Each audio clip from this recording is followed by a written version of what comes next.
Today we celebrate the feast day of St. Maximilian Kolbe, and I remember growing up, somehow, I don't remember exactly how, we got a comic book about St. Maximilian, and that really got me into loving this great saint. And then as I was maybe 9 or 10, I actually bought a book about him. It was a short book, maybe 150 pages, and I just really loved St. Maximilian Kolbe. And so I knew he was going to be my confirmation saint when I got confirmed.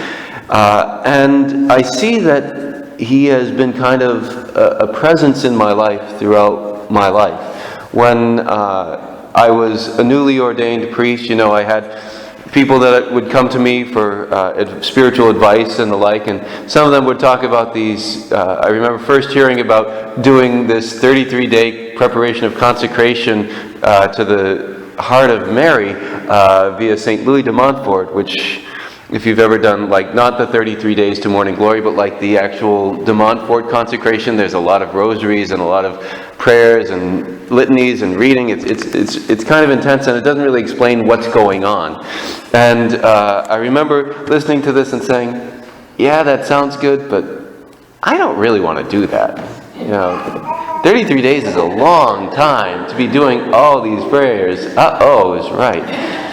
That we look and we say, okay, it was so much. But then one of my directees came to me and says, I just found this 9-day novena to St. Maximilian Kolbe where the preparation for consecration says, I can do that. 9 days, I can do that. And so I forget what year it was, but I remember it was before 2007, and on the Feast of the Immaculate Conception, I consecrated myself to Mary. And it was incredible. I was like, wow, this is pretty good. And so then it opened me to all the other consecrations that I was able to do throughout the life. All because St. Maximilian Kolbe was working in my life. And I see how that then transformed my life. Giving myself over to the Lord transformed my life. When I think about St. Maximilian Kolbe, he not only prepared my heart to receive God in a more powerful way, he was preparing all of Poland. His work of drawing people into consecration to Our Lady, he was drawing them to a surrender to our Lord through the heart of Mary. And the work that he did, it said that when World War II finally hit and Poland was under such a heavy, heavy burden that so many of them survived, or at least spiritually survived, were strengthened, could keep going because of the work that St. Maximilian Kolbe had done in the decades before in drawing people to the heart of Our Lady and surrendering to her. In the first reading today, we hear from the book of the prophet Ezekiel.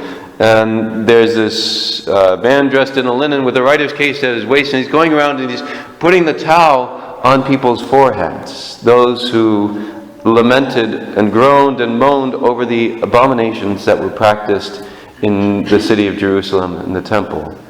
That towel, what's that? That's the cross that was put on their forehead. We see another similar sign of this in Book of Revelation, where the angel goes around doing the same thing. We say, okay, the Lord is inviting us, and He's marking us with His love.